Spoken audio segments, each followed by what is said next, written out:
When Curtis Sittenfeld's debut novel, Prep, was published in 2005, I was working at my first job out of college as an editorial assistant at a publishing house.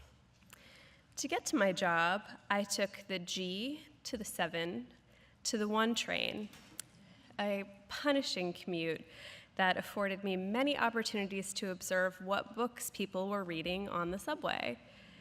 For a long time, it seemed like almost all of them were reading Prep.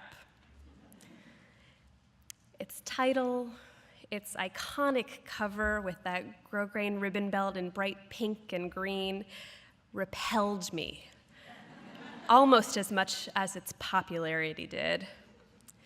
At that time in my life, I was trying really hard to be a cool person who didn't like the same things that other less discerning people liked. Unfortunately, it would take quite a few more years for me to understand that sometimes, not always, popular things are popular because they're great. And also that nobody really cares what I like. But fortunately, it was only a matter of months before I gave into the curiosity that my fake contempt had masked and opened the book that I saw everyone reading. Thank goodness, because it remains one of my favorite books that I've ever read in my entire life. And, you know, I have read a lot of books. Not to toot my own horn. When I read it at 23, I felt a deep empathy with its heroine. I also had the experience of being thrust into a world of privilege that had both glorious and very dark sides. I had also been deeply in love with a charismatic asshole, and I also was obviously kind of a jerk. It was only much later, rereading the book after many intervening years of life and writing experience, that I realized that Prep was a marvel in many other ways. It is structurally perfect, like a cathedral or something.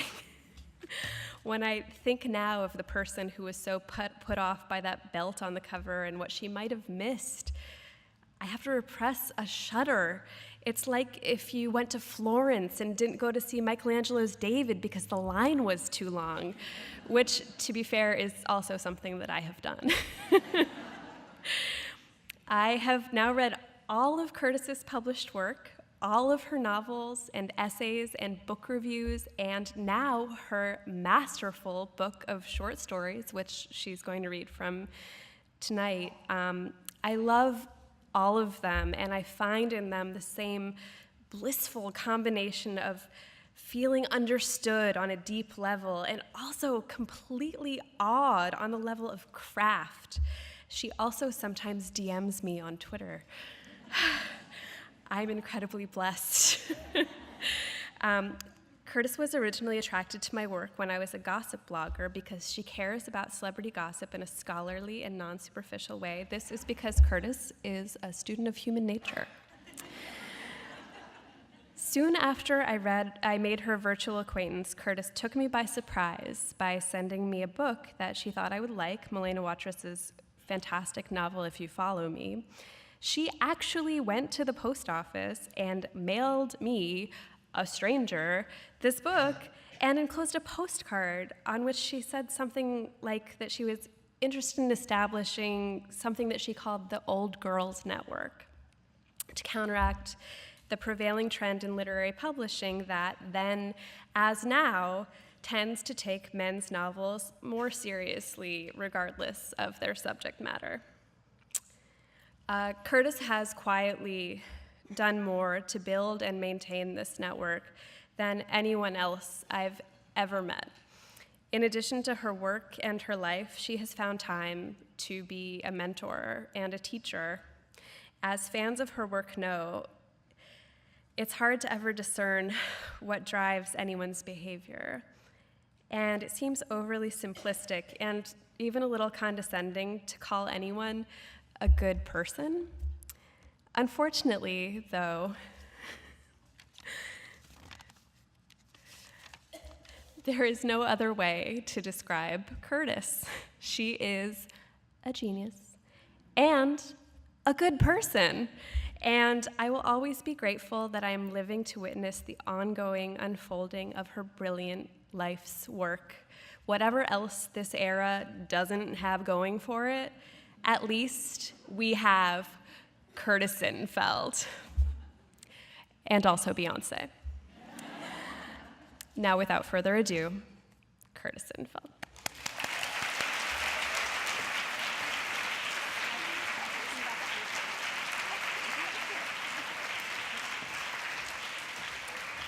Hi, everyone. That was definitely the nicest introduction of my entire life, really.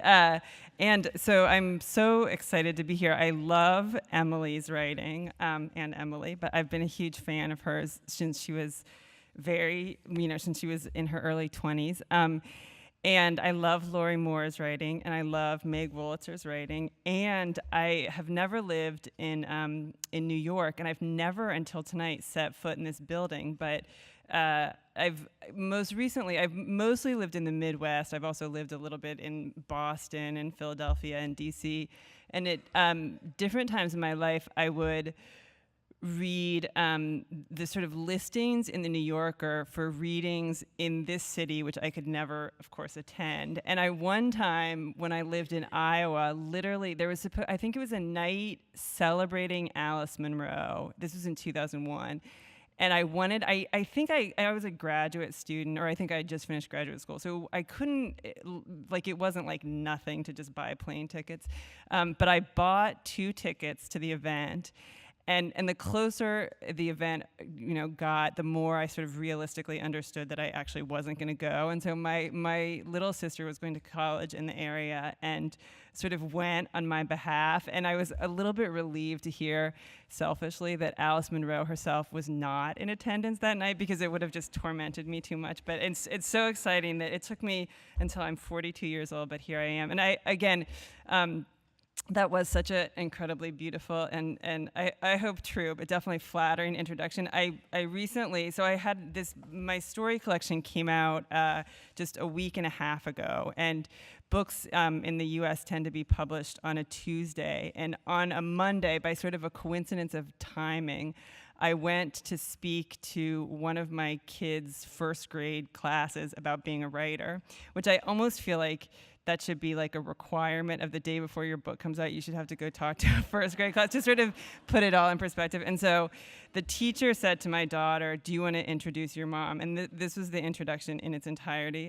She said, "This is my mom, Curtis Sittenfeld. You might want to call her Curtis because she has a different last name from my dad." And then she sat down. So like, as you can imagine, with that frame of comparison, that's why I almost, became teary listening to Emily. All right, so I'm going to read. I'm going to read not an entire story, but most of it. But I think I'll read, most of it. And I will say, in case I think it's probably too dark to follow along, but if you are following along, I've learned in the last 2 weeks, I've learned the hard way that some of the sentences in the story are really embarrassing to read into a microphone. And so I skip over those. So it's not that there was an editorial mistake. It's just that there's, it's almost like an inside voice and an outside voice. There's alone sentences and microphone sentences. All right, so, and this will become self-evident, but the collection is called You Think It, I'll Say It, and this story gives it its title, although the exact wording is a little bit different. And the story itself is called The World Has Many Butterflies. Julie and Graham had known each other for 8 years before they ever played I'll Think It, You Say It. Then they played I'll Think It, You Say It for a year before Julie realized, idiotically fabricated the belief that she was in love with Graham. Graham worked at the same investment banking firm in Houston as Julie's husband. Also, their respective kids all attended the same private school, which meant Julie and Keith saw Graham and his wife Gail regularly in a way that, for almost a decade, had barely registered with Julie. They showed up at the same soccer games and school fundraisers and Christmas parties and dinner parties. They greeted one another in a friendly fashion, and in retrospect, Julie went over it repeatedly, that innocent earlier era before she became obsessed.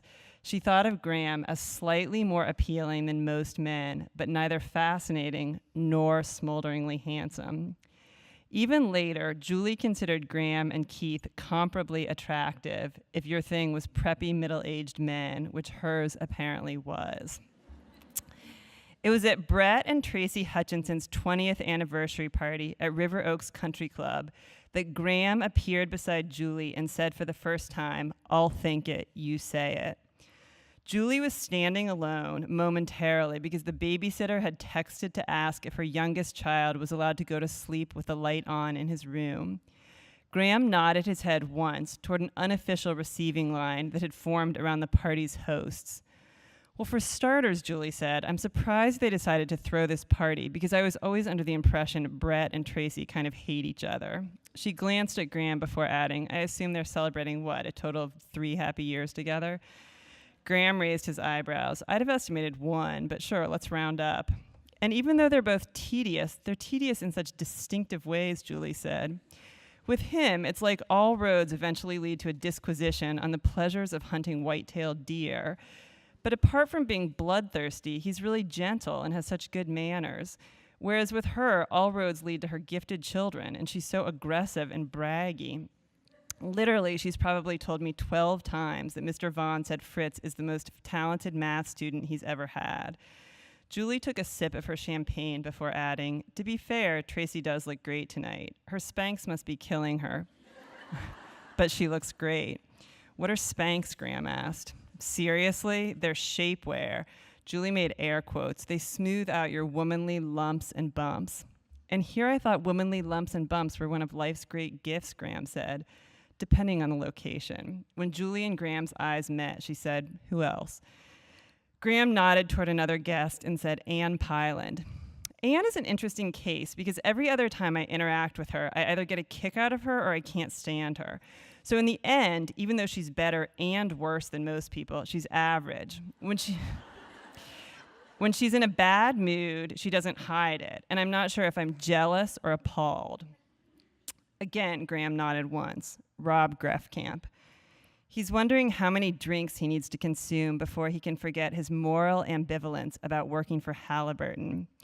From across the room, Rob Greffkamp let loose with boisterous laughter, and Julie added, "And he's optimistic that he's at least halfway there." Sherry Chessel. "Bad news," Julie said. "I really like Sherry. I have nothing critical to say." Graham gave her a dubious look. "Surely, if you put your mind to it." "Graham, she's the director of an organization that finds families for foster kids. Plus, she has a sense of humor." "Fair enough." Jennifer Riley. "Well, she can't stand Anne, so it's funny they're talking to each other right now," Julie said. "Were you guys at the school auction last spring?" Graham nodded. I think Jennifer had just had a lot of the punch, but Anne spread rumors that she'd snorted coke.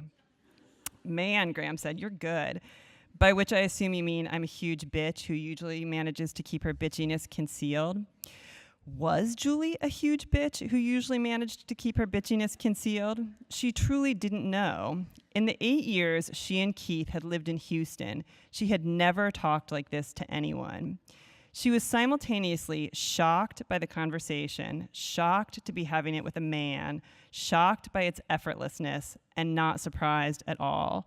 It was as if she'd been waiting to be recognized, as if she'd never sung in public. Then someone had handed her a microphone, and she'd opened her mouth and released a full-throated vibrato.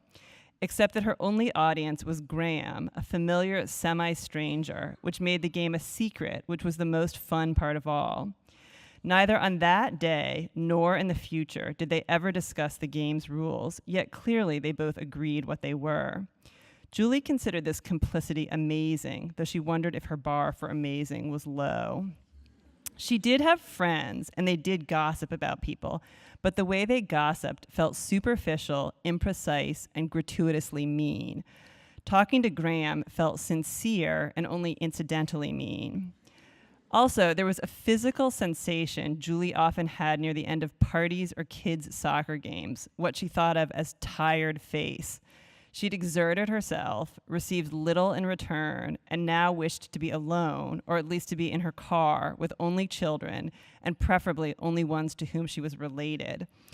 And this sensation seemed, after she and Graham started playing I'll Think It, You Say It, like nothing but boredom.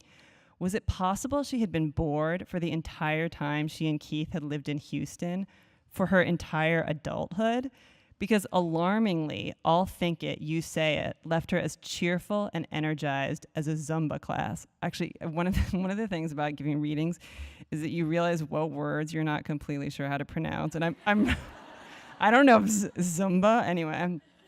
Obviously, I've not been energized by a Zumba class myself. Julie and Keith had met in graduate school. He was getting an MBA, she a degree in speech and language pathology, and they'd married while living in Chicago, which was where their 2 daughters were born. Their son was born after they moved to Houston for Keith's job, and at first it amused Julie and Keith that they'd spawned a Texan. There were things about the white, moneyed version of Houston that Julie didn't love, and even more, that she didn't love herself for not resisting. Already, by the time they'd moved, she'd stopped working. At the school where they enrolled the children, lots of mothers did drop-off in expensive exercise wear that flattered their svelte figures, then did pick-up in the same expensive exercise wear. Whether they had exercised in the intervening hours wasn't clear. Their hair was stylishly cut and dyed, and some of them underwent cosmetic surgery procedures other than Botox, with which Julie had previously been unfamiliar. I also don't know how to pronounce this. Hyaluronic acid lip filling and laser resurfacing and abdominoplasties. In the air she breathed, there was much football, hunting, and Christianity. Though Houston was big and diverse enough that she could sneak away for a solo lunch at a Sri Lankan restaurant or do phone banking for a pro-choice congressional candidate in a tight race. In her younger years, when single, Julie had thought of herself as a big-boobed, curly-haired, high-spirited Jewish girl, and she had heard rumors of men who appreciated these qualities, but she had not encountered them personally. Perhaps she thought they clustered on the coasts. By the time she and Graham started playing I'll Think It, You Say It, she was no longer big-boobed. The one procedure she underwent after nursing 3 kids was a breast reduction and lift. Not curly-haired, she had regular blowouts and tried to believe that the formaldehyde in the straightening lotion was offset by purchasing almost exclusively organic produce. And barely Jewish. Keith was Episcopal, and while Julie's attendance at temple was spotty, they always celebrated Christmas. Also, she wasn't really that high-spirited anymore, though neither was she unhappy. Keith worked long hours, but made a lot of money, and he was rarely grumpy, often boyishly upbeat, and generally appreciative of the ways in which she exerted herself on behalf of their household. At the Hutchinsons' anniversary party, Graham said to her, "I hope you're a huge bitch who usually manages to keep her bitchiness concealed. Otherwise, what's the point?" Julie laughed. It wasn't that talking to Graham had made her feel love-struck, not remotely, not then. It was more that it had made her feel big-boobed, curly-haired, high-spirited, and Jewish. Even if it was only by that point symbolic rather than literal, it had made her feel like herself. For many months, for the next year, Julie was fine. She'd look for Graham at parties or on the sidelines of athletic fields, but casually, not frantically. And sometimes they'd speak for 20 minutes and sometimes just for 3 or 4. They never played the game in front of other people, including either of their spouses, but in some ways the suspension of the game created an even more pleasing undercurrent than actually playing it. Once, at pickup after a 7th birthday party attended by both of their youngest children, Julie's son Lucas was in the same grade as Graham's daughter Macy. Graham sidled up to her and said, "I'll think it, you say it." Julie smiled but shook her head. There's no time. The party had featured a bounce house on the host family's enormous front lawn, and already the children's shoes were back on and goodie bags were being distributed. "Oh, please," Graham said. "There's always time for a quickie." In that case, Julie said, and she began quietly laying into the birthday boy's parents, evangelicals who owned a national chain of highly successful fast casual restaurants. But Graham's expression of possible amusement or skepticism made her pause, and she said, although maybe you disagree with me. No, Graham said quickly, unless I tell you otherwise, you should assume we're in total agreement.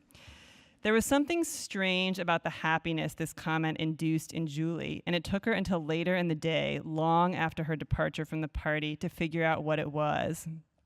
Despite the location of its origins, it had been a happiness wholly unattached to her children. It had been a grown-up happiness.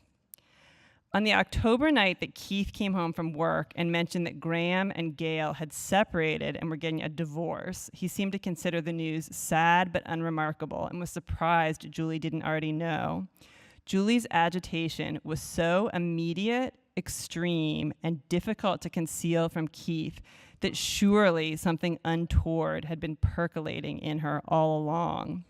The upending of her equilibrium, it was disastrous and thrilling. She truly had not known it was still possible to feel this kind of physical excitement. In bed that night, she lay awake hour after hour and considered the situation from every angle, vacillating between lucidity and craziness. She and Graham were, obviously, in love with each other. He had left Gail for her. Obviously, he had not left Gail for her. They needed to be extremely careful to treat their attraction like a pipe bomb. Or maybe life was short and they owed it to themselves to take advantage of every precious moment. They would never acknowledge it. She would say something the next time she saw him. After 3 a.m., Julie fell asleep and she woke before 5, resolute. The next time she saw Graham, she'd say nothing out of the ordinary and simply use the opportunity to acquire data. At no point had she previously considered cheating on Keith. Indeed, she'd felt slightly terrified by the divorces of other couples, as if they were a communicable disease. But apparently life contained surprises, second acts. She was 44. Oddly, Julie couldn't remember whether she and Graham were in the habit of embracing when they greeted each other. Usually not, she concluded, or maybe not during the day, but sometimes at adult events at night when alcohol was or would be involved. Gail came without him to a black tie fundraiser for cancer research after Julie had taken particular care with her appearance in anticipation of seeing him there. Uncomfortably, Julie actually liked Gail. She was pretty and kind, a petite woman with a brunette bob, and she'd always struck Julie, though maybe this was erroneous, as someone who found being a mother and a volunteer gratifying and sufficient. Julie finally saw Graham at a high school girls' basketball game on a Saturday afternoon. Julie's oldest and Graham's middle child were a year apart, but on the same team. Julie climbed up the bleachers and sat with him, her heart hammering. He was alone, and she'd come with Lucas, who was scampering around the basketball court's periphery. Julie frowned and said, "I'm sorry about you and Gail." And then she had difficulty listening to him because she was thinking about what she'd say next, what it might reveal about her, and whether he'd find it funny. Also, when was the part when they'd have sex? He raised his eyebrows in a rueful way and said, "Divorce is the worst, Julie, the very, very worst. But Gail's and mine has been a long time coming." "Everything is so complicated, isn't it?" Julie said. Graham turned his head, and his expression was odd. It was both mournful and a little arch. He said, "Thank you for existing with me in this cosmos." It was early November, and she decided to maintain the status quo until January because she didn't want to be actively cheating on Keith for what was probably the last Christmas that their youngest child would believe in Santa. She wanted to enjoy the holidays with a heart that was, if not uncorrupted, then only passively corrupt. She'd move forward with Graham in the new year. For the lunch where Julie was planning to confess her love, her criteria for the restaurant had been a place where, 1, it wouldn't be weird to order a glass of wine, and 2, they were unlikely to run into people they knew. She decided on the restaurant inside the Four Seasons, which soon seemed humiliating. Of course she'd considered the convenience of adjourning to a room, though she was planning on Graham being the one to suggest the adjournment. She'd contacted Graham by email, the first email she'd ever sent him, and she'd guessed correctly at his work email address based on Keith's. I wonder if you're free to have lunch next week, she'd written, and he'd written back, hi, Julie, I can't do next week, but I can do Tues or Fry of the week after. Graham arrived 10 minutes late, seeming preoccupied in exactly the way Keith was when his attention got pulled from office matters during the day. If anything, Graham seemed less chipper than Keith would under such circumstances. Later, she guessed that Graham had imagined she was about to ask him to, say, join the host committee for the annual gala of the homeless shelter on whose board Julie served. Or possibly he'd thought she was hoping to fix him up with a single woman she knew. No doubt this had begun happening, which was part of why Julie couldn't delay. At the time, though, Julie had thought that Graham knew more or less why she'd invited him to lunch, and even afterward, she wasn't convinced she'd been wrong. By the time he sat, she'd already consumed most of her glass of white wine. They discussed Graham's older son's college applications. His first choice was Duke, though Graham considered this unrealistic. After they'd placed their orders with the waiter, Graham leaned in and said, "What's up?" He was wearing a gray suit, a light blue shirt, and a dark blue tie with red stripes, and he was painfully attractive to her. He had hazel eyes with crow's feet around them, a strong jaw, and completely gray hair, though he was only a year older than Julie. She said, "This is hard to say," and paused and looked at him, and there was nothing encouraging in his expression. Isn't this a pleasure to listen to? If anything, a kind of cloudiness had overtaken his face. So should she have stopped, or was some ritual degradation necessary? And if she hadn't gone through it in the moment, she'd just have had to enact it in the future. She said, "Lately, I've been having trouble sleeping. Ever since I heard that you and Gail had separated, I keep picturing you and me." 6 months after Lucas was born, Julie had been shopping alone at a boutique, examining a tunic on a hanger, when a fellow shopper, a chic woman about 30 years her senior, had said, "That looks comfy." The woman had lightly patted her own midsection and added with a smile, "Not much longer for you, I'm guessing." That the woman assumed she was pregnant wasn't as horrifying to Julie as the prospect of what they'd both do when Julie had to reveal she wasn't. She was flustered enough that it didn't occur to her that she could simply pretend the woman was correct, and her focus was on preventing the woman from explicitly articulating her assumption. Julie extended one arm, palm out, as if to physically stop the next words. She said overly warmly and loudly, "They sell so much great stuff here, don't they?" Then she hastily rehung the tunic and bolted from the store. Graham did a variation on this. He said, interrupting her, "Julie, no, I don't think." They both were silent for a few confusing but probably terrible seconds. "I don't," Graham said, then paused again, then said, "You and Keith seem like you have a good marriage, and God knows how rare those are. That's not something to trifle with." She shouldn't have offered a counter-argument, right? But she said, "I think about you all the time. I feel a way I haven't felt since I was a teenager. Keith is my coworker, Julie, and with our kids in school, they made excruciating eye contact, and Graham said, 'It's a non-starter.' Do you not feel like we connect in some unusual way?" He shrugged. "You're fun to talk to, but that doesn't necessarily mean anything beyond itself." Although her internal organs had begun to liquefy and collapse, it seemed important to conceal this from him. "So," he said. Another silence ensued, and he added, an 85-degree day in January, huh? I guess it's getting pretty hard to dismiss global warming."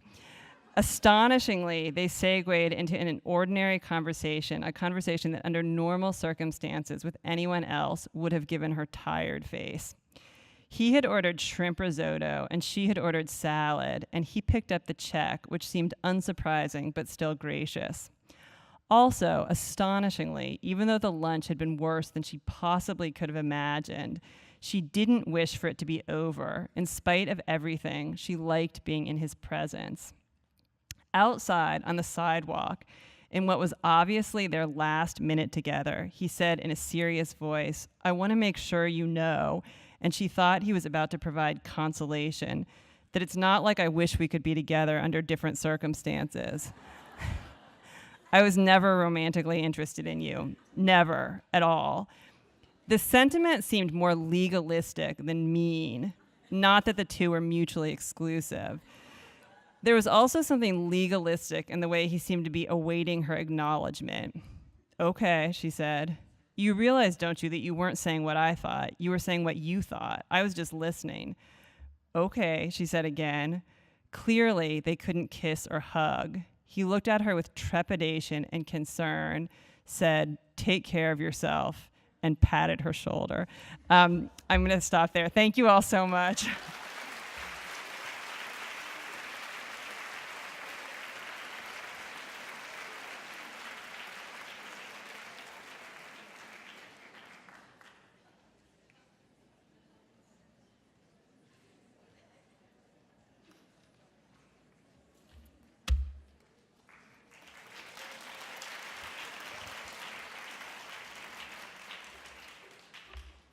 I first met Meg Wolitzer about 1 million years ago. It was during, can you hear me? Yeah. No? No. Yes. Okay. I first met Meg Wolitzer. We were actually joking backstage. I said, is it Wolitzer or Wolitzer? No. I first met Meg 1 million years ago. It was during the Reagan administration, and not the second term either. It was the first term. It was at Yaddo, the artist colony in Saratoga Springs, in the summer of 1983, where we both had been invited to come work on our writing. She had been given the Truman Capote room under the eaves. I had the rink-sized Katrina Trask boudoir, so huge I wrote in the closet.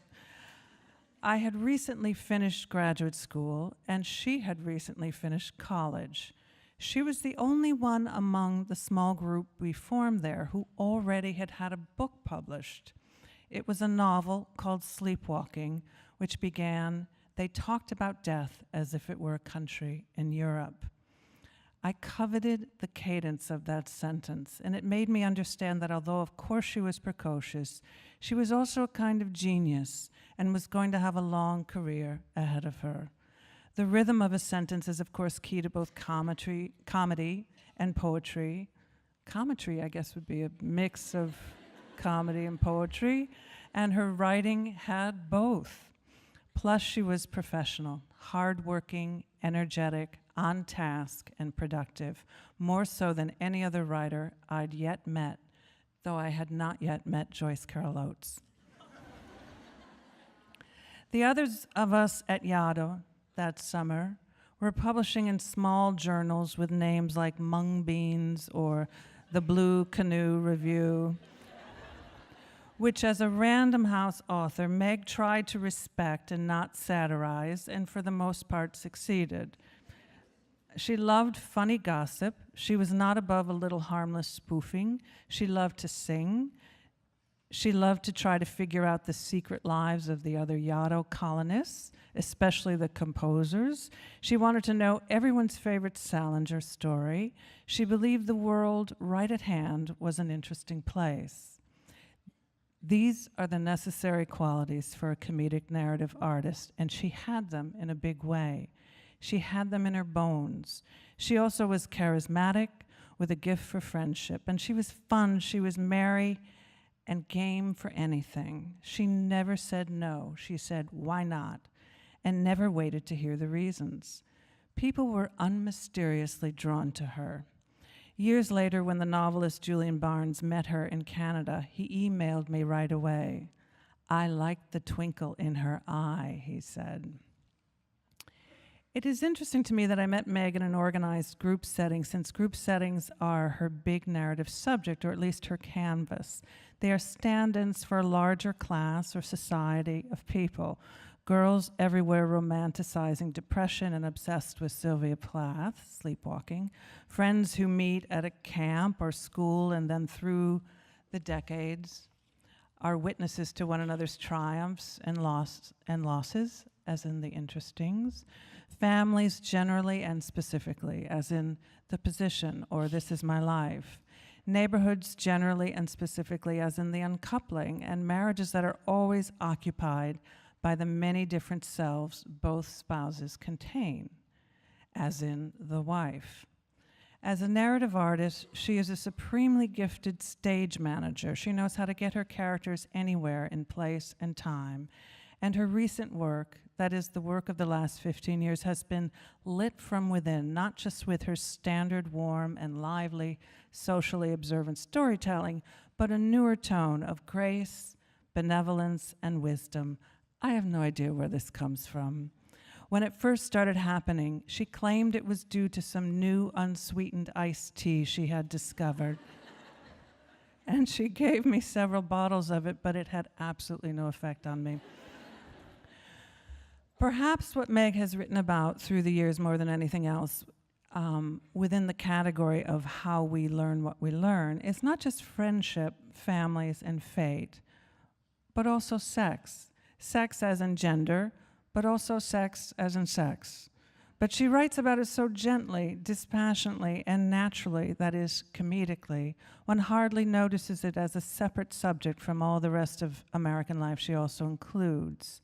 In this, she is probably much like the novelist John Updike and Alison Lorrie, but she is also something else, something original, something hard to put your finger on. I think her supreme subject is enchantment, the spells cast upon women and even entire communities by women, by men, by politics, by ideas of others and of themselves, from which they eventually wake, but always with a sense of marveling wonder as well as disenchantment. In her latest novel, The Female Persuasion, we see a bit of Jane Austen's persuasion as well.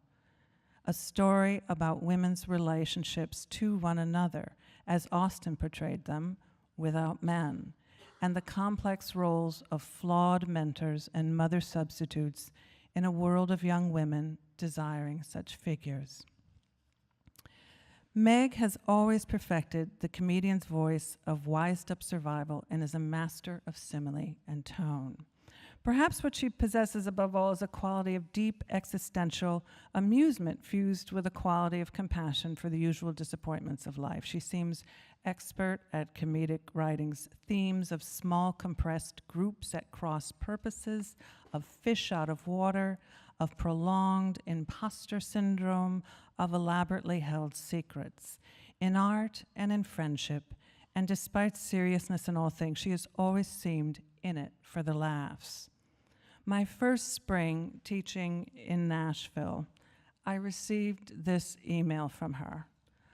"Oh, I just saw your picture on the creative writing page at Vanderbilt. I'm going to secretly apply to be your student under a pseudonym and see if I am accepted." "Ho, ho, ho," I wrote back. "Everyone who wants to be in the class has to do the following. 1, provide your name and to which class you have applied." To which Meg replied, "Susu Begolian, I'm applying for advanced fiction." 2, please list the names of all the other creative writing classes you have taken at the college level. Meg replied, "I was lucky enough to study with Bart Nuckberg, Karen Ann Maraschino, and Marshall Lartz." I received A's in Professor Lartz and Maraschino's classes and an A+++ from Professor Nuckberg. But regardless of what you may have heard, it is not true that Bart inflated my grade on account of us being, quote unquote, romantic with one another at the time. 3, please list the last book you read. Meg wrote, "The Power of You." 4, please list the last book of fiction you have read. "Between the Rain" by Bart Nuckberg. 5, who is your favorite novelist? Meg wrote, "Jane Eyre. I just love her. I've read all of her novels." 6, please write a one-page scene, double-spaced, wherein 2 couples are having dinner. In response to this, Meg wrote a single-spaced scene because it was more environmental, and also because the double-space key on her computer she claimed was broken. It was titled "A Night Out" by Susu Begolian, and it began, "Pass the bread," said Professor Nackberg, and it ended with, But later that night, on Route 45, Lulu and her professor were tragically killed by a drunk driver, their lives cut as short as a pixie hairdo. So, that is what it's like to be friends with Meg Wolitzer, the real-life author of A Night Out by Susu Begolian, a gift and enduring hoot. Please welcome her.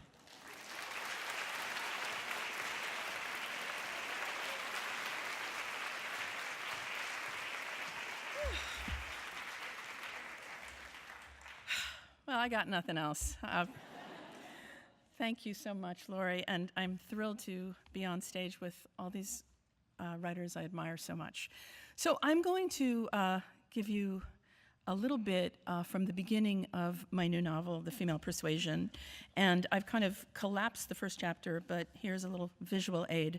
And in the middle, I will explain something. So this is a kind of collapsed version. Greer Kadetsky met Faith Frank in October of 2006 at Ryland College, where Faith had come to deliver the Edmund and Wilhelmina Ryland Memorial Lecture. And though that night the chapel was full of students, some of them boiling over with loudmouth commentary, it seemed astonishing but true that out of everyone there, Greer was the one to interest Faith. Greer, a freshman then at this undistinguished school in southern Connecticut, was selectively and furiously shy. She could give answers easily, but rarely opinions, which makes no sense because I am stuffed with opinions. I am a piñata of opinions, she'd said to Corey during one of their nightly Skype sessions since college had separated them. She'd always been a tireless student and a constant reader, but she found it impossible to speak in the wild and free ways that other people did. For most of her life, it hadn't mattered, but now it did. So what was it about her that Faith Frank recognized and liked? Maybe Greer thought it was the possibility of boldness, lightly suggested in the streak of electric blue that zagged across one side of her otherwise ordinary furniture brown hair. But plenty of college girls had hair partially dipped, the colors of frozen and spun treats found at county fairs. Maybe it was just that Faith, at 63, a person of influence and a certain level of fame, who had been traveling the country for decades speaking ardently about women's lives, felt sorry for 18-year-old Greer, who was hot-faced and inarticulate that night. Or maybe Faith was automatically generous and attentive around young people who were uncomfortable in the world. Greer didn't really know why Faith took an interest. But what she knew for sure eventually was that meeting Faith Frank was the thrilling beginning of everything. It would be a very long time before the unspeakable end. She'd been at college for 7 weeks before Faith appeared.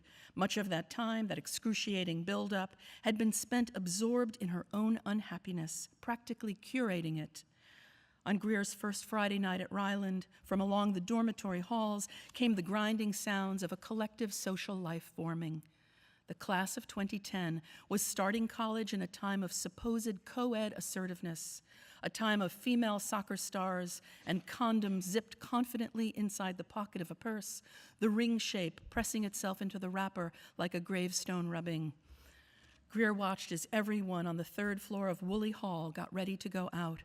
She was planning on going nowhere tonight, but instead staying in her room, which had walls that were, as she described to Corey, the disturbing color of hearing aids. Now she watched the girls standing with heads tilted and elbows jutted, pushing in earrings, and the boys aerosolizing themselves with a body spray called Stadium. It seemed to her to be half pine sap, half A1 sauce. Then, overstimulated, they all fled the dorm and spread out across campus, heading toward various darkish parties that vibrated with identically shattering bass.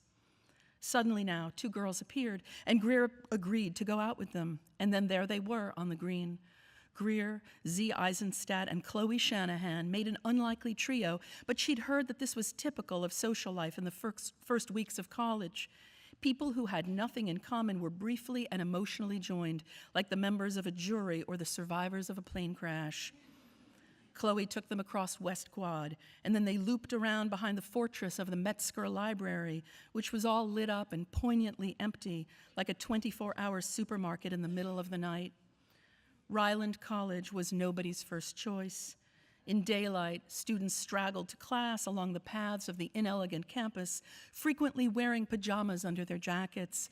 They were like the members of a good-natured bear family in a children's book.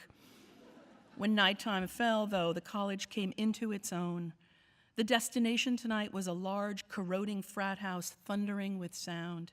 The house drink was called the Ryland Fling, and it was the pastel pink of bug juice, but immediately had a muscular, slugging effect on Greer Kadetsky, who weighed 110 pounds and had eaten only a few small, sad anthills of food from the salad bar at dinner. Soon she and the two other girls were dancing in a circle, as if for the pleasure of a shake. When they were all exhausted, they plopped onto a bulbous leather couch that smelled vaguely of fried flounder. Above them, Darren Tinsler strode down the wide, majestic stairway.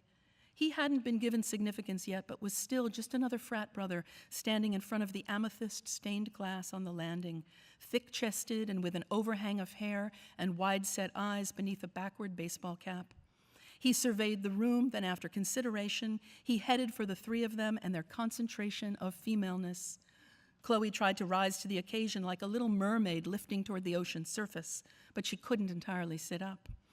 Z closed her eyes and held up a hand as if quietly shutting a door in his face, which left Greer, who wasn't available either.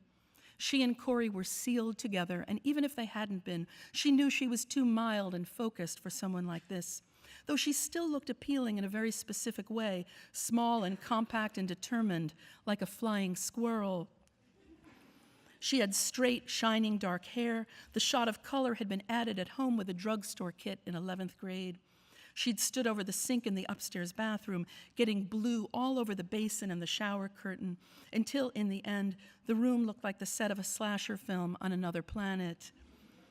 She'd imagined that the streak in her hair would be a temporary novelty, but when she and Corey suddenly became involved senior year, he'd liked touching that unexpected swatch of color, so she'd kept it. In the beginning with him, when he sat looking at her for an extended moment, she often instinctively dipped her head down and glanced off to the side. Finally, he would say, "Don't look away. Come back to me. Come back." Now Darren Tinsler turned his cap around and tipped it to her as if it were a top hat. And because of those powerful Ryland flings, she stood and reached her hands out on either side of her waist, as if lifting a dress in an air curtsy, and bobbed her head. "Such a fancy occasion," she murmured. "What's that?" Darren said. "Blue streak, you are shit-faced." "Actually not true. I am only pea-faced." He regarded her curiously, then led her into a corner where they rested their drinks on top of a careless pile of warped and long-ignored board games: Battleship, Risk, Star Wars Trivial Pursuit, Full House Trivial Pursuit. She told him she lived in Woolley, and he said, "You have my sympathy. It's so depressing there." "It really is," she said, "and the walls are the color of hearing aids, am I right?" Corey, she remembered, had laughed when she'd said that and told her, "I love you." But Darren just looked at her in that irritated way. She thought she even saw disgust in his expression. But then he was smiling again, so maybe she had seen nothing. The human face had too many possibilities, and they just kept coming in a fast-moving slideshow, one after another. "I wasn't supposed to be here at Ryland," she confided, "but it happened and it isn't fixable." "Is that right?" he said. "You were supposed to be at another college?" "Yes, Yale." He laughed. "That's a good one." "I was," she said. Then, more indignantly, "I got in, but it didn't work out and it's too complicated to go into, so here I be." "Here you be," Darren Tinsler said. He reached out in a proprietary way and rubbed the collar of her shirt between his fingers, and she was startled and didn't know what to do because this wasn't right. His other hand ran experimentally up her shirt, and Greer stood in shocked suspension for a moment as he found the convexity of her breast and encircled it, all the while looking her in the eye, not blinking, just looking. She jerked back from him and said, "What are you doing?" But he held on, giving her breast a squeeze. When she pulled away for real, he took her wrist and yanked her close, saying, "What do you mean, what am I doing? You're standing here coming on to me with your bullshit about getting into Yale." "Let go," she said, but he didn't.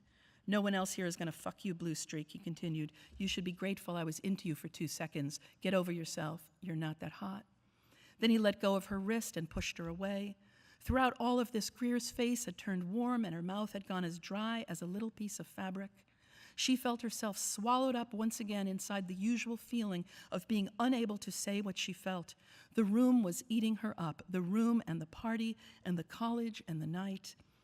No one appeared to have noticed what had happened, or at least no one was surprised by it. She was like Icarus drowning in the corner of the Bruegel painting they'd studied on Monday, the very first day of class. This was college, and this was a college party. Pin the Tail on the Donkey was being played in a corner, while several people chanted, "Go Kyla, go Kyla." Elsewhere, a boy was softly puking into a pork pie hat. She'd never been touched like this before, she thought as she began a shaky speed walk back across campus. In the hard, dark night, alone with herself in this new place, she tried to figure out what had happened. Of course, boys and men had made rude or lurid comments to her, the way they did to everyone, everywhere. At age 11, Greer had been muttered at by the bikers who hung around the Quick Stop in Makape, Massachusetts. One day in summer, when she'd gone there to buy her favorite ice cream bar, a Klondike Choco Taco, a man with a ZZ Top beard had come close to her, looked her up and down in her shorts and little sleeveless shirt, and made his assessment. "Sweetie, you're boobless." On the college green now, people walked together in the resuscitative air, having left parties that were winding down or heading toward other smaller ones that were just starting up. When Greer got back to Woolley, a girl was asleep in the lounge, cradling a big plastic tub, which contained just a cluster of unpopped popcorn kernels at the bottom, like a congregation of ladybugs. "Someone did something to me," Greer whispered to the unconscious girl. The idea that something had been done to you, she thought, seemed to implicate you, even though no one said it did, making your body, which usually lived in darkness between your clothing, suddenly live in light. Forever, if someone found out, you would be a person with a body that had been violated, breached. Forever, you would be a person with a body that was vivid and imaginable. Compared with that, what had happened here was small potatoes. And then once again, Greer thought of her own breasts, which could be described that way, small potatoes. As the moment with Darren Tinsler receded, it became less real, and then it simply turned into an anecdote that Greer deconstructed more than once with a few girls in her dorm, all of them standing around the common bathroom, carrying the plastic shower pails that their mothers had bought them to take to college, so they resembled a coalition of children meeting at a sandbox. But over the next couple of weeks, half a dozen other female Ryland students had their own Darren Tinsler encounters. One night in the dining hall, he sat with his friends and watched a sophomore for a long, unhurried time. He gazed across the crowded space at her while she raised a spoon of fat-free something or other to her mouth. Another night, he was in the reading room of the library, slouched at one of the butterscotch tables, staring at a student as she forged her way through Mankiew's Principles of Microeconomics. And then when she stood up to talk to a friend or get some supposedly UTI curative cranberry juice from the spigots with their miraculous free flow that defined college life, he stood up too and strode toward her with resolve. When they were together in an alcove or otherwise away from all onlookers, he started a conversation. But then he always made it physical, a hand up a shirt or once a finger swiped fast across a mouth. And when she recoiled, he became angry and squeezed her so she cried out and then reeled her in, saying some version of, "Oh, like you're so shocked, give me a break, you're such a little whore." In every case, she jolted back from him, saying get away, or storming off, or saying nothing, and later telling her roommate what had happened, or maybe telling no one, or else worriedly polling all her friends that night, asking them, "I don't look like a whore, do I?" And having them gather round her and say, "No, Emily, you look incredible. I love your look, it's so free." But then one night in Havermeyer, which was still known as the New Dorm, though it had been built in 1980 and had a Soviet-era style amid all the eclectic architectural overreach, a sophomore named Ariel Diskey returned very late to her room to find a boy waiting in the fourth-floor hallway's defunct phone booth. He opened the squeaking glass accordion door and stepped toward her. Soon he had touched her rudely and was edging her into her room. But Ariel Diskey had studied Krav Maga in high school with the Israeli gym teacher. She got Darren in the center of his chest with a perfectly executed elbow strike. He brayed in pain, doors opened up and down the hall, people appeared in various states of undress and standing up hair, and finally security lumbered in with their sizzling walkie-talkies.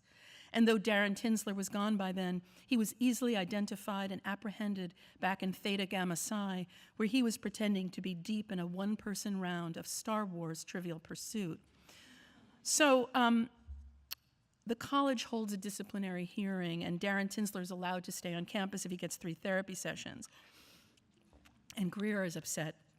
And one night, as you heard in the opening, Faith Frank, the famous feminist, comes to speak. And Greer and her friend Z feel that they have to go and hear her and talk to her and ask her what to do. Faith is described as being 2 or 3 steps down from Gloria Steinem in terms of fame, and she's an editor of Bloomer magazine, which started in 1973, and by now, all these years later, the magazine is as thin as the kind of manual that comes with a small appliance, but it's still hanging on. And Faith Frank is still famous and charismatic, and in her 60s, and she's still on the lecture circuit, and she's retained significance over the decade, but in a much less way than she used to have. So I'll read just a little bit about the night that Faith Frank comes to speak. The event was supposed to start at 7, but apparently Faith Frank's driver had gotten lost. The sign at the entrance of Ryland College was so modest that it might have advertised a small-town pediatric practice. At 7:25, there came a squall of activity from the far side of the chapel, and then a raw front of incoming damp night air as the double doors were pushed open. Hatless and shockingly recognizable, Faith Frank entered and stood unspooling a blood-colored scarf from her throat. Greer watched as the scarf unwound and unwound, a trick scarf as long as a river. The incoming party quickly got seated up front, and then the college president, stuffed thickly into the upholstery of a flowered dress, stood at the podium and gave a worshipful introduction, her hand on her heart. Finally, Faith Frank rose. She was a forceful presence in a dark wool dress that hewed to her long, rangy middle.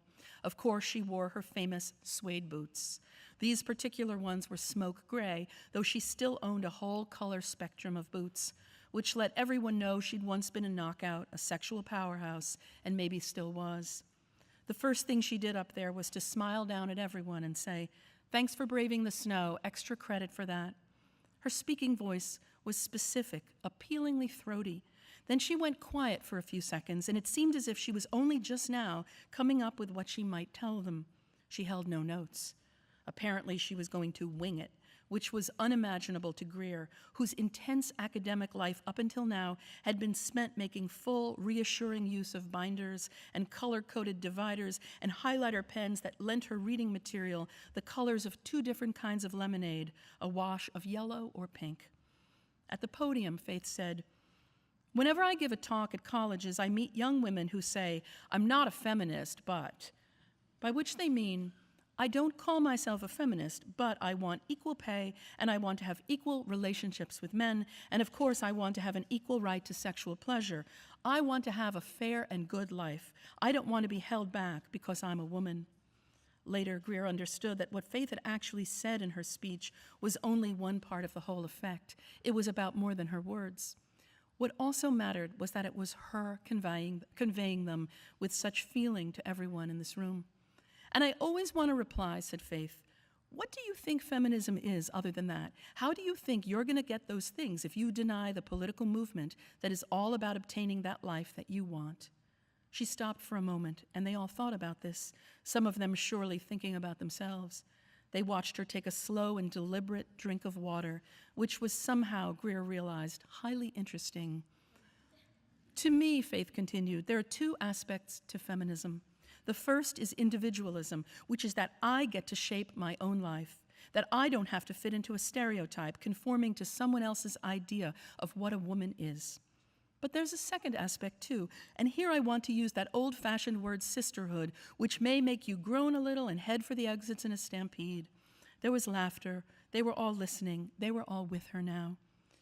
"Sisterhood," she said, "is about being together with other women in a cause that allows all women to make the individual choices they want. Because as long as women are separate from one another, organized around competition, like in a children's game where only one person gets to be the princess, then it will be the rare woman who is not, in the end, narrowed and limited by our society's idea of what a woman should be." She stopped again and looked out over the whole room. So the next time you say, I'm not a feminist, remember all of this, and do what you can to join the fight, which is ongoing. She paused. Oh, and here's a final thought. Along the way, as you're fighting for what matters, you will definitely come up against resistance, and that can be upsetting.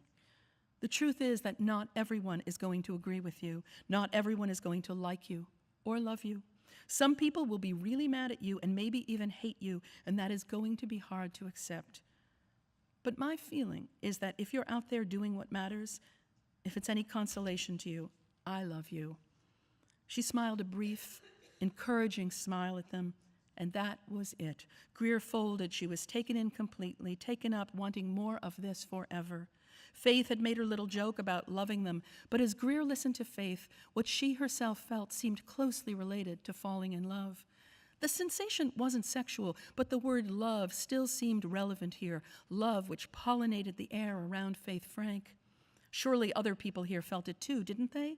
And even if they'd been in a teenage stupor for years, staring at themselves in every reflective surface, frowning at their image as they popped a pimple with a little splat of greenish milk against glass, and railing to friends about their dumbass parents, now a revelatory gong had been struck inside them. It vibrated, and it seemed like it would never stop. Faith said, okay, I'm going to be quiet now and give the rest of you a chance to talk. Thank you so much for listening. The room was eruptive with appreciative clapping, as loud as if an object had been dropped into a pan of hot oil from a great height. Someone in the back called out, Faith, you rock! And someone else shouted, effing awesome boots, which made Faith Frank laugh. Of course, she had a great laugh. The head went back and the mouth opened, the gullet exposed as if she were a sleek and elegant seal about to swallow a fish. Faith looked out over the crowd and hands went up. There was a dull boilerplate question. Do you have a message for the young people of today? And then a hokey question that required Faith to assemble her dream dinner party. Greer remembered later that Faith had chosen Amelia Bloomer and the hot young singer Opus, also the Italian Baroque painter Artemisia Gentileschi, the aviatrix Bessie Coleman, who was the first African-American woman to hold a pilot's license, Dorothy Parker, both Hepburns, Audrey and Catherine, because I like their style, she said, and all four Beatles. And finally, to liven things up, let's throw in a couple of ardent anti-feminists, said Faith, although I might be tempted to spit in their food. It all blew by quickly because Greer had been distracted at the time, thinking that if she herself threw a dinner party, the main person she would want to invite was Faith Frank. She suddenly imagined Faith sitting comfortably in the Woolly Hall first-floor lounge in her cool, tall boots, eating a bowl of instant ramen that Greer would have prepared for her in the microwave. A decrepit professor in the history department with skin like crumpled tracing paper asked a question of narrow focus. Ms. Frank, I'm reminded of a little-known statute from the bad old days. The audience grew restive and bored. People hunched over their phones or poked each other and whispered. The dean cut his question short, saying, perhaps you can ask Ms. Frank about this afterward, but I think we should move along now in the interest of time. Let's have one more question, people, and please make it a good one.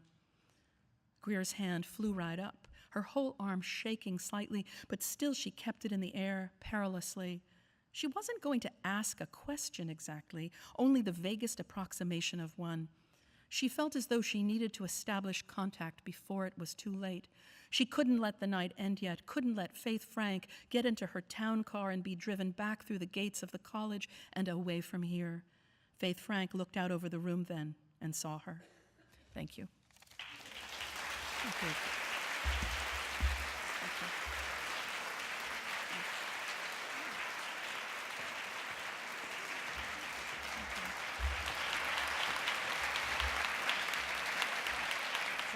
Now, if you want to ask either of us questions, I think are there microphones? Oh, being moved into the Microphones are, yeah, okay. aisles. Talk amongst yourselves while that happens. Sit down. Oh, so thank you for being here tonight. This is like my Super Bowl, so it's very exciting.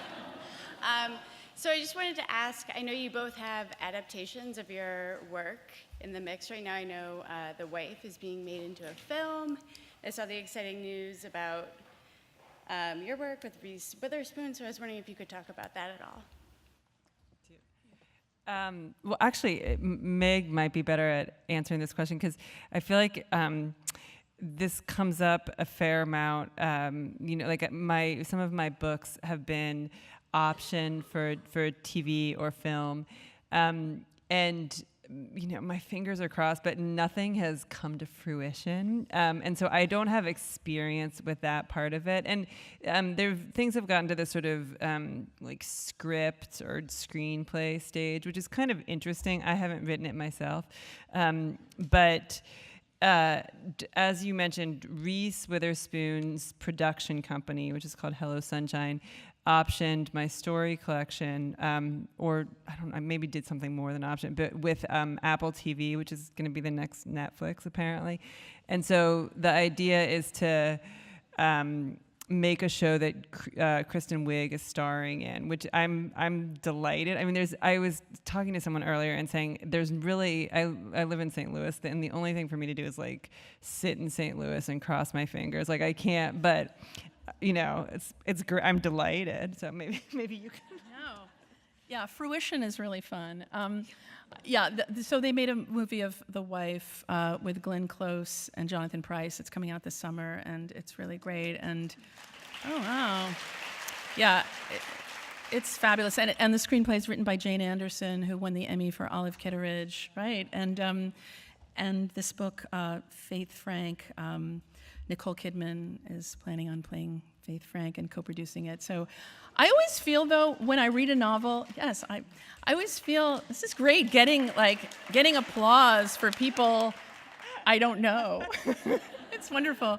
I feel sometimes when I read a novel, the characters are sort of like the people in the background on a reality TV show who want their faces blurred. Like I don't see them exactly, I see them inexactly. Do you feel that way? Yeah. Yeah, I do see that. It's funny, the whole adaptation thing, like, because I have a question. Have you felt with other books, like, does it feel life-changing, or does it not feel life-changing because this is not Well, I had an early novel made into the first film that Nora Ephron directed, This Is My Life, with Julie Kavner as a stand-up comedian and her two daughters, and yes, and it was it was such a wonderful experience. And in fact, Nora Ephron is one of the dedicatees of this novel, and some of the themes of mentorship come about really were important to me. So. It was a really exciting experience. Actually, she sort of invited me to be part of the whole thing. And I remember we were going to stand-up comedy clubs, actually, to sort of see these comedians. And it was my last Lamaze class. And I was this goody-goody girl, like, I can't go, it's Lamaze. And Nora said, here, I'll tell you what they were going to teach you that night. And then she went,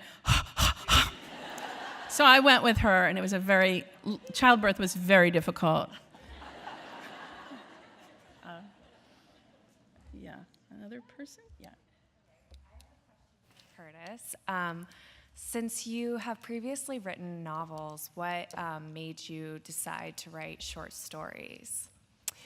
So I always loved short stories. I loved reading them, and it was, like many people, I sort of taught myself to writing short stories. And from the time I was 7 or whatever, would write them up through graduate school. And then my first novel came out in 2005, and I think I kind of got onto a novel path at that point. And I was delighted to write more novels, and luckily my publisher was delighted to have me write them. But I think during that time, I mean, in some ways, like there's some distinctions that are almost publishing distinctions as much as writing distinctions, and it is considered a different animal to write a story collection and a novel. But I would sometimes, I think, during like the next decade or decade plus, I would feel like things happened, or like I heard stories, or I would think of a first line for a story, or someone would tell me something, and I would think, oh, I would like to write that. But I was like struggling to meet a deadline for a novel. And then in 2016, my novel Eligible had just come out, and I had gone on a, to read in a few different cities. And I got home, and I felt sort of, disagreeable or out of sorts. And I thought that I should, calm down by writing fiction. And but I had this very messy novel that I had kind of set to the side. And so it was very daunting to try to re-enter that. And it was very daunting to think of starting a completely new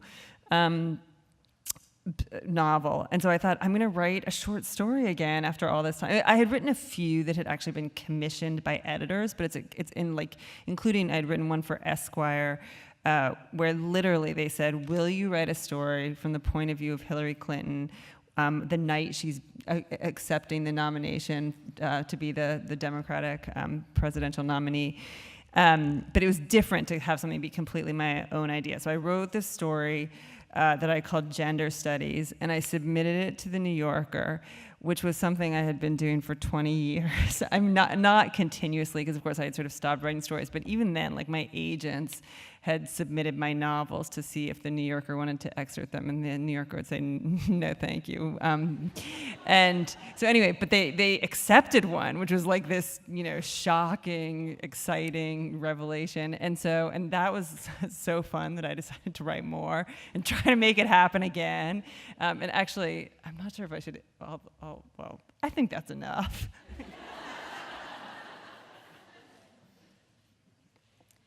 I wanted to ask y'all about your creative process at the beginning of a project. What does that look like? You're standing back, you're... I have something that I call my 80-page plan, and I'm happy to share it with you for a small fee tonight. I like to write with a sort of idea of a problem I want to solve, something I really want to kind of think about. And once I do, I try to write without knowing where it's going to go, write with a kind of freedom, and have get to about 80 pages, and then print it out and put it in a different font. That always really helps, make it look like something new. You can trick yourself. You know what, I should put it in New Yorker font. That'll really make it look good. And then I start reckoning with not the book that I hoped to write, but the book I did write. And that's when I start really structuring the rest of the book. But when I'm writing a novel, I like to work all the time. The first part of the day is great, and then it's sort of low blood sugar, diminishing returns as the day goes on. But that's sort of how it goes for me. I think I have a pretty similar answer. I mean, it kind of depends on the book, because I think that some books come more or less easily, and there can be things going on in your life that have nothing to do with writing that affect your daily schedule. So it varies a little bit. So when I wrote my third novel, American Wife, it was a fictional retelling of the life of Laura Bush, and I felt like I was doing something kind of weird, even to me. And so I knew that, essentially, if you're going to write a book that's 300 or 400 pages, you kind of can't say to yourself after 7 pages exist, do I want to stay with this? Or will this turn out the way I want it to? It's just too early. And already there's probably a discrepancy between how you imagined it would be and how it reads on the page. And it's only going to get uglier. And so I thought to myself, this is what I'm going to do. I'm going to either write for about 4 months or 100 pages, and then I'm going to ask myself if I want to keep going or if this is a novel that's worth finishing. And after I did that, I thought, this is such a great idea. I'm always going to do this for the rest of my life, because 100 pages is enough that you feel some momentum or confidence, but it's not so much that you there's no turning back. And you can I think there are probably books where writers think almost this is terrible, and in that moment the courageous choice is to make it disappear, but you also could push it through, and I don't want to do that, but anyway, so I thought this is great, I'm always going to do this, and I haven't really done it since then, but maybe with the book that I'm writing now, that's what I'll do. I'll take my own good advice.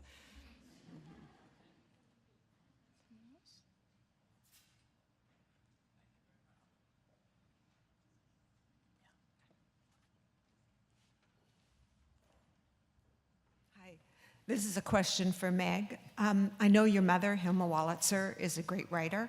Do you find it intimidating or inspiring, and do you use her as one of your early readers? I know she teaches writing as well. Has that influenced you in any way? She's right there. Yeah.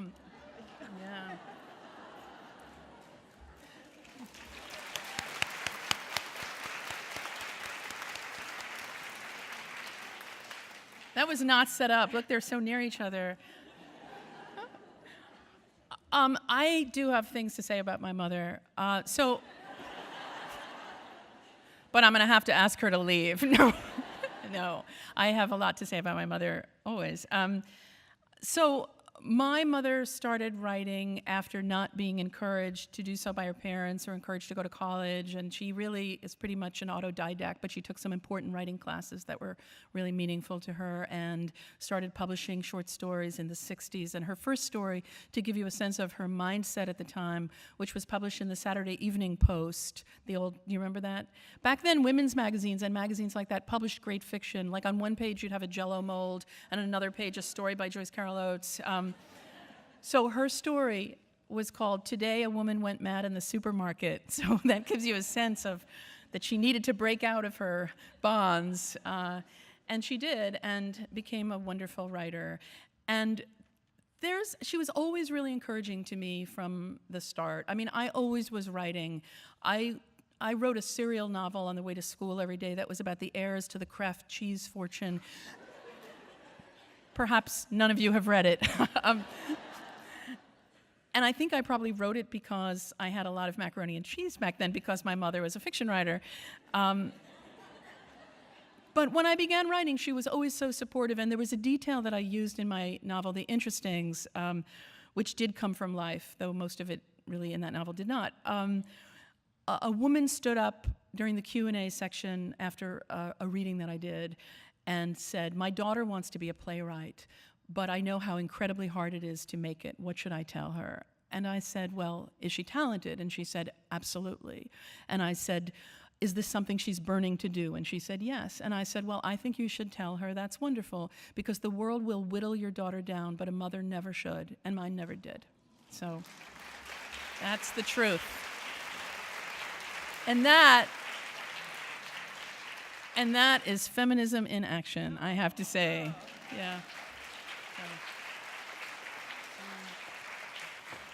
Is that it? I don't know. Are there any more questions, or should we? Yes.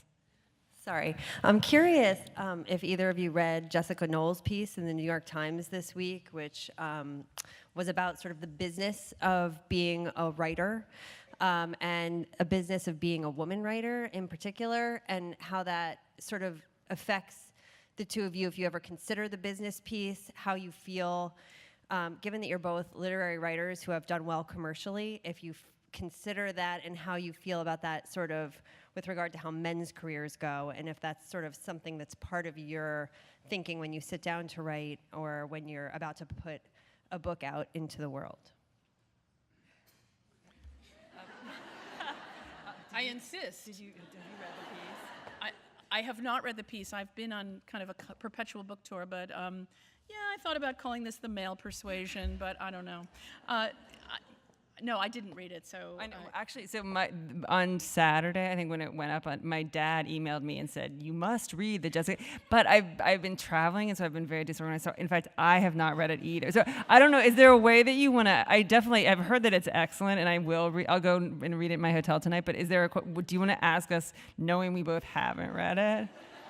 In fact, it was because you said that, for example, that you had something optioned, but that you didn't have anything to do, for example, with trying to write the screenplay. Yeah. She feels sort of strongly. So she wrote The Luckiest Girl, and she sort of studied the business of what that would look like in terms of turning it into a movie, because she doesn't want someone else to do it. She wants to make a lot of money. That was a big piece. You know, that was a big part of the essay. And I feel like I'm a writer, we don't talk a lot about this.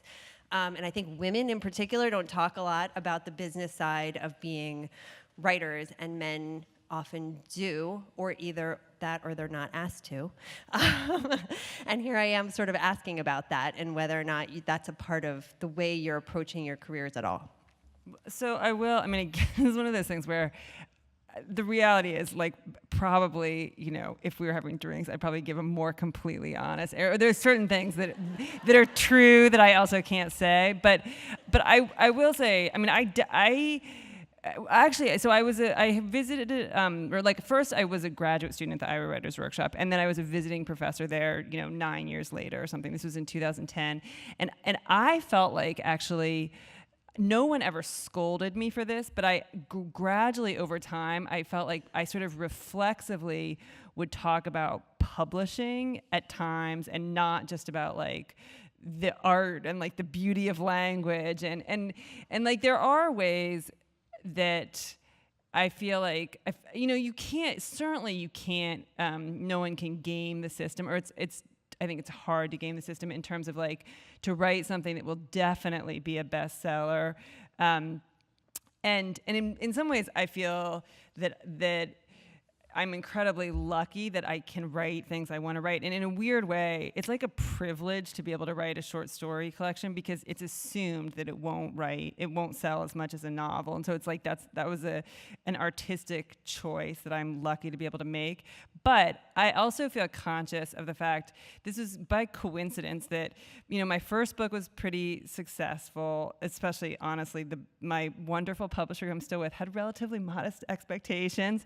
And so it exceeded them, which is a great thing to happen. And then my next book was less successful. Perhaps you don't even know it exists. And then there was American Wife. And so I weirdly had gotten into this pattern where I had sort of a more successful and a less successful book. And again, this kind of sounds artistically impure, but I feel conscious of the fact that I probably have more career security if I alternate an unsuccessful book with a successful one than an unsuccessful and an unsuccessful. And of course, I did one time say to my agent, like, I don't even know which one it was, but like, this is sold pretty well, so I think I can go with my weird idea. And she said, Curtis, I would love to have you follow up a success with a success. and I was like, that had never occurred to me. So I think these are interesting issues. I think something that I think personally would be interesting, that this is also really like tacky, or probably to say, well, but why is it tacky?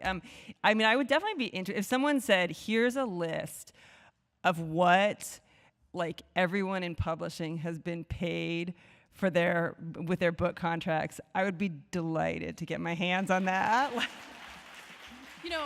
When I started publishing, I sold my first novel in college. I was so excited. I sold it for $5,000, and I thought the money was going to last a really long time. I'm almost out now. But I just remember I was like this sort of like bobblehead innocent. I remember you remember copy places? Like I had my book from the copy center and I had it in like a little box, and I got into the elevator at my publisher's building with my little manuscript. I had meeting my editor for the first time, and a priest got on, this is true, and he had his manuscript, and it was like this tall, and it was like bound up with really thick rope, and he looked at me and he said, "Do they know you're coming?" And I said, "Yes." He said, "They don't know I'm coming." And I think about this a lot, and my own sense of how, in a weird way, they know we're coming. They're not always delighted about it, but there is a way in which that kind of innocence, not knowing what it would take, would I have a career as a novelist? I mean, would this be a life I would even want to have?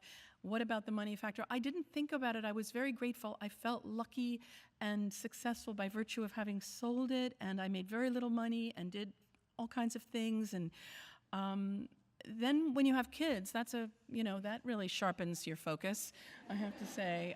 So it really changes over time, I think, how you see about it, how you think about it.